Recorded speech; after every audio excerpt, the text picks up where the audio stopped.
శ్రీమన్నారాయణ శరణం. శ్రీమతి నిగమాంత మహాదేశికాయ నమః. శ్రీమతి రామానుజాయ నమః. శ్రీమన్నారాయణ శరణ సత్సంగమునకు అందరినీ ఆహ్వానిస్తున్నాం. తిరుపావై వ్రతం యొక్క 2వ రోజు పాసురం. వైయత్తు வாழ்வீர்கள் நாமும் நம் பாவைக்கு. నామం నం పావేకు.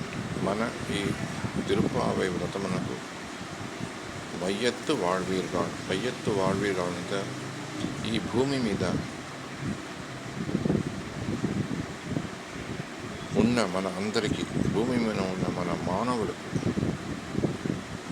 ఇది చాలా గొప్ప విషయం. జంతువునాం నరజన్మం దుర్లభం. ప్రాణులలో నరజన్మం చాలా గొప్పది.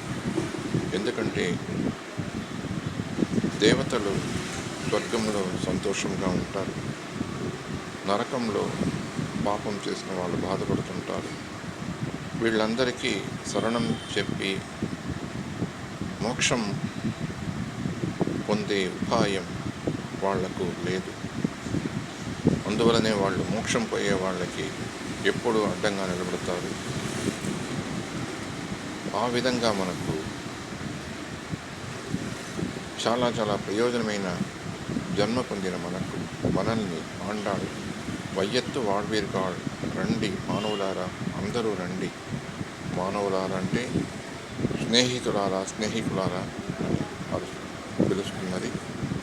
వేదం కూడా మనలందరినీ ఆయే విశ్వాహ అమృతస్య పుత్రాహ అని పిలుస్తుంది. శ్రీ రామానుజుల వారు కూడా ఒక గుడి దగ్గర, తిరుకోస్పియార్ గుడి దగ్గర మనలాంటి సాధారణమైన భక్తులను చూసిన వెంటనే ఆ గోపురం పైన ఎక్కి అందరినీ పిలిచారు. మోక్షం పోయే ఉపాయం చెప్తాను, అందరూ రండి రండి. అష్టాక్షర మంత్రమును తాను చాలా కష్టపడి పొందిన అష్టాక్షర మంత్ర మహిమను, అష్టాక్షర మంత్రమును వెల్లడించారు. అందరికీ మోక్షం కలగాలి.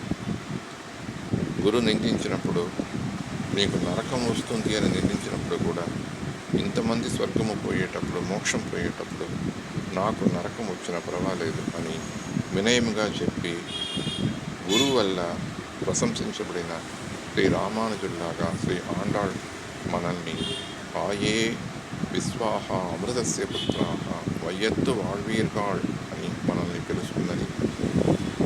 మనం నామం నం పావేకు సయ్యం కెలిసెగల్ కేళీరు. మనం ఈ వ్రతం ఉండడానికి ఎటువంటి నియమాలు చేయాలి అని చెప్తున్నది. పార్కడలి పయ్యత్తు ఎంట పరమనడిపాడి అంటే పాల సముద్రంలో ఆదిశేషుడు, పాము పడుకుపోయిన పండుకున్న ఆదిశేషుడు ఇది నెలలాగా సుఖంగా పడుకున్న పడక కాదు. ఎందుకంటే సముద్రం అలలు స్థిరంగా ఉండదు. ఆదిశేషుడు నిప్పు జ్వాలను కప్పుతుంటాడు. అటువంటి ఆదిశేషుడి దగ్గర చాలా చాలా శ్రమతో ఆయన ఆనందంగా పడుకుంటున్నాడు. ఈ భగవానుని యొక్క పరమనడి పాడి అతని యొక్క శరణమునను మనము ప్రశంసించి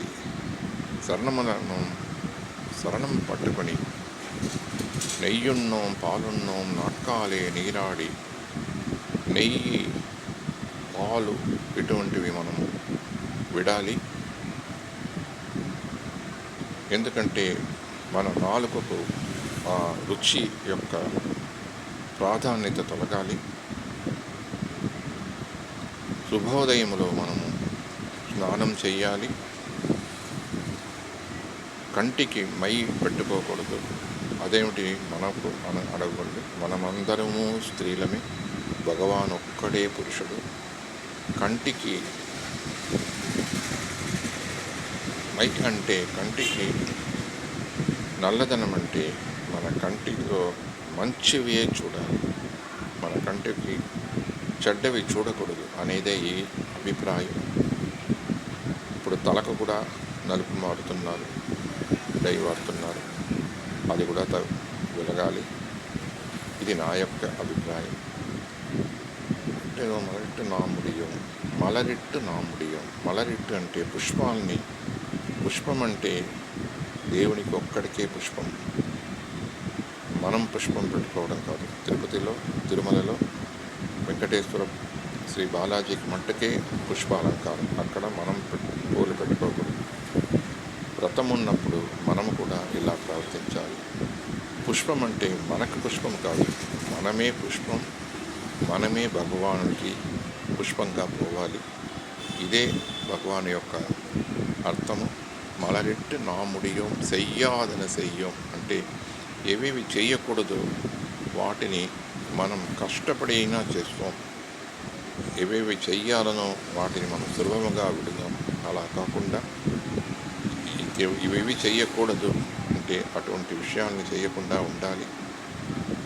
తీక్కొరలై సెండ్రోలో అంటే అసత్యం మాట్లాడదు, అనవసరమైన విషయాలను మాట్లాడదు. మన వాక్కుని మనం నాశం చేయకూడదు. వాక్కుని వ్రతముగా భగవాన్ యొక్క నామశరణం చెప్పడానికి గ్రహించాలి. అయ్యము పిచ్చయ్యం ఆందనేయం కైకాటి భయం లేకుండా. పిచ్చయ్య అంటే ఈ భగవాన్ని శిరువడి శరణమును పట్టుకోవడం కాకుండా వేరెటువంటి ప్రయత్నం చేయకూడదు. ఉయ్యుమారణ్ణి అంటే ఇటువంటి వ్రతం మనం చేసి మోక్షం పొందాలి. కాబట్టి అందరూ రండి, వ్రతం అనుసరించాలి అని ఆండాళ్ మనల్ని పిలుస్తున్నది. మనమందరము ఇటువంటి మంచి మాసం, ఉత్తమమైన ఈ మాసంలో వ్రతం ఉండి ఆండాళ్ రంగమన్న శరణములను పట్టుకొని మోక్షం పొందాలని అందరినీ ప్రార్థిస్తున్నాను. శ్రీమన్నారాయణ శరణం.